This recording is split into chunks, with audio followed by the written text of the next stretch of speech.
Racism, sexism, just two of the reasons why Mary Seacole's name was abandoned in obscurity.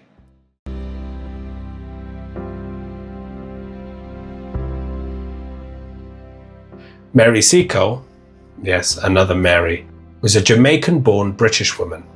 She was a businesswoman, a nurse, and the first black person to ever release an autobiography. And she's often overlooked in history due to racial prejudice.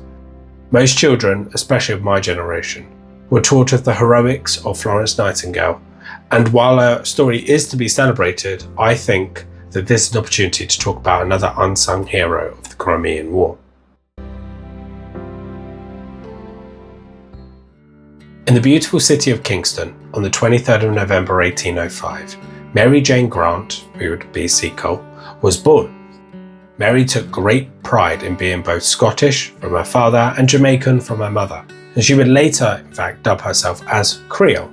Following in her footsteps of her mother, Mary began to dabble with medicine, and she took great interest in the aspect of nursing in addition to Afro-Caribbean medicinal practices at the time.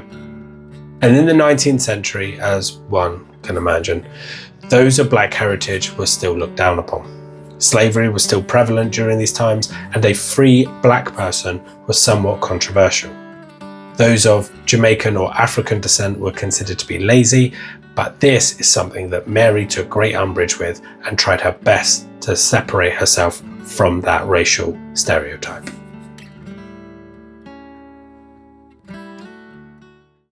Now, Mary Seacole faced innumerable challenges in her life. Sure, she was well respected in Jamaica, where her father was a lieutenant and her mother was a free black woman.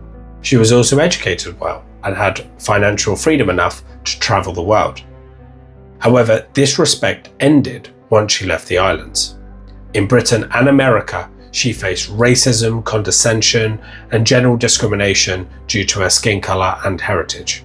Nevertheless, Mary was an outstanding businesswoman, learning from her father and from her early travels that trade brings the world together. She would travel the globe to places such as Cuba, Haiti, selling provisions and spices from all around the world. And she was in fact a success in her own right as a businesswoman before she decided to head home to Jamaica and work alongside her mother as a nurse in the Blundell Hotel. In a positive dramatic turn, Mary was lucky enough to meet and later marry Edwin Horatio Hamilton Seacole in 1836. He was a white man, which led to many expressing their distaste for a mixed marriage. They decided to move back to Jamaica, and together they opened a provision store. Now, Edwin himself is famously known as a sickly man who, with Mary's fantastic care, managed to survive 8 years of marriage before succumbing to his unfortunate death. Now, you know how they say bad things come in threes? Well, Mary was extra unlucky to get a fourth. Just before her husband died, it was looking that her store would have to close due to bankruptcy.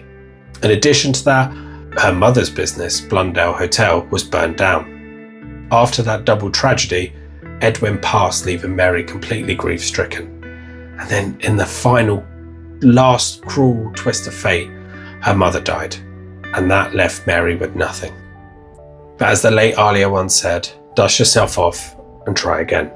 She knew she couldn't bring her mother back or her husband, but she was absolutely determined to rebuild her mother's Blundell Hall, making it even better than before.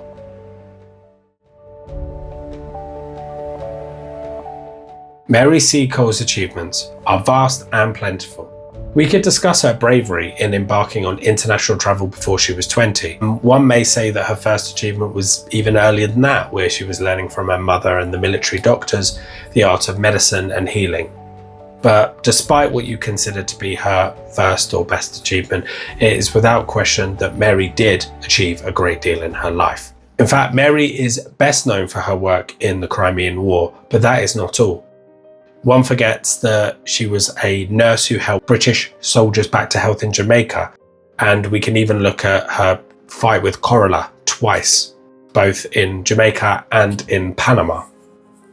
Now, when she was working in Panama, she made sure only to take money from the rich so she could treat the poor for free.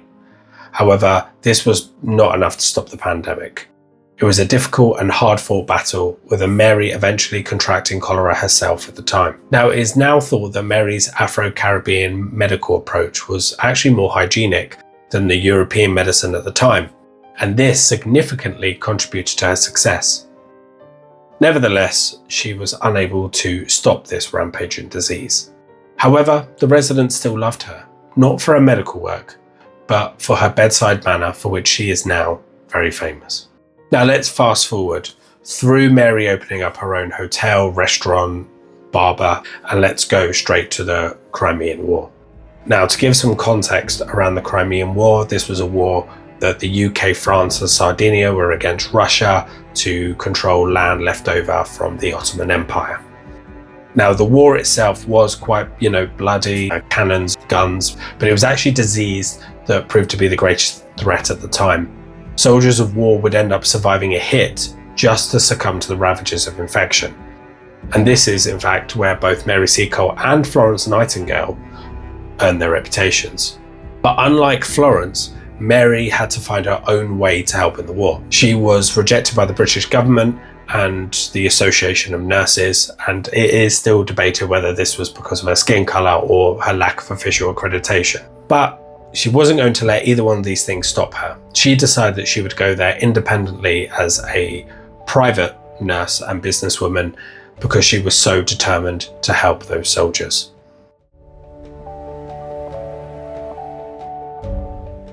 Mary's story lay forgotten for about almost 100 years. After she died, she fell into obscurity.